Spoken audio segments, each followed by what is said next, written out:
What do you think is the number one, if there's one or two mistakes that you see leaders make on a consistent basis, what do you think that would be? What would they be?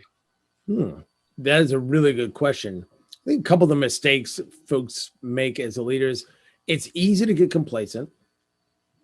I think it's easy to make assumptions.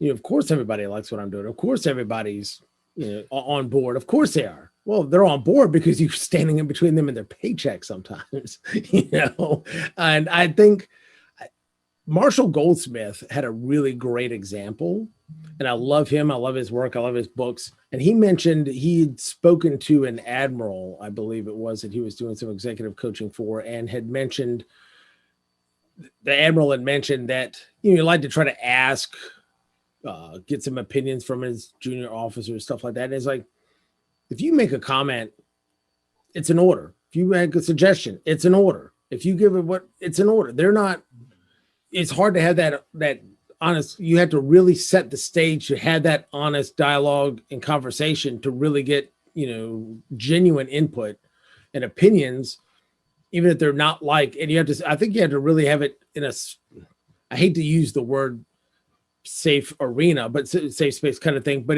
you have to create an environment that allows people to give those dissenting opinions and stuff that you might not want to hear, because this might be exactly what you need to hear. And even if it's not from the guy you want to hear it from, or the guy you want to hear it from, you're like, I don't like Joe. Ah, God, he gets on my nerves. But it may be exactly the thing you need to hear to tighten up.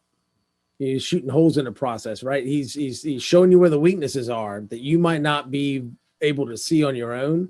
And I think that being able to authentically take it for what it's worth, put it into practice, and go with it, I think is a big one. I think that's so true. And I think you're right on. I mean, it's hard as the leader. No one wants to tell the emperor he has no clothes, right? Right. So, yeah. Not a fun place to be.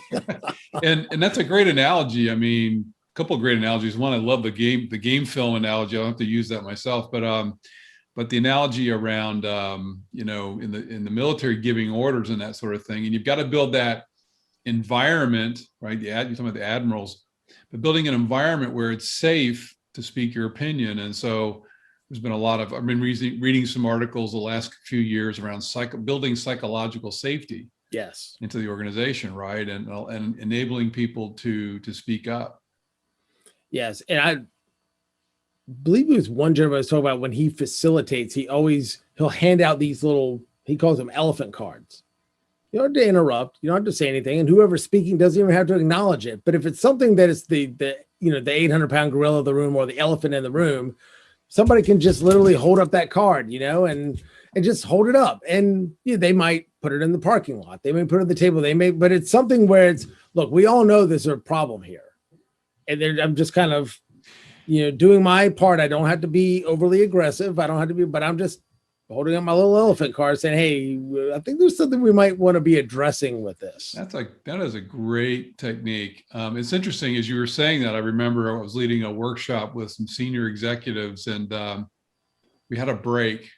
I didn't have any cards or anything. Yeah. We had a break, and one of the senior execs handed me a little note, on a little sticky note, that said, this is what the problem is, So it was her version of a elephant card. So. Yep. And sometimes that's a great question to ask, whether you're coming in to do a keynote, or you're coming in to do a facilitation, or you're doing any kind of workshop or work with them. What are some of the, if you can get them, sometimes it's easier than others, I'm not going to lie. Mm-hmm. But if you can get from not just the person bringing you in, but if you can interview or talk to a few of the people in the crowd, in the workshop, in the leadership team before you start, what are some of the issues? What might be some of the things going on, background info, elephants in the room? Definitely from the CEO that's bringing you in, or the board that is bringing you in, if you can. But I think the more impact you can get, and the more you can get from the other folks that are there too, it can really help. Because it's embarrassing. I'll be honest with you. I've done it myself. It's embarrassing to step in that pile of, when it's like, ooh, nobody told me that this just happened, or that just happened, or they're bringing me in because they just fired a guy or fired a gal for X, Y, and Z, and that's what we're talking about now, and I had no idea. That'd have been nice to know 10 minutes ago.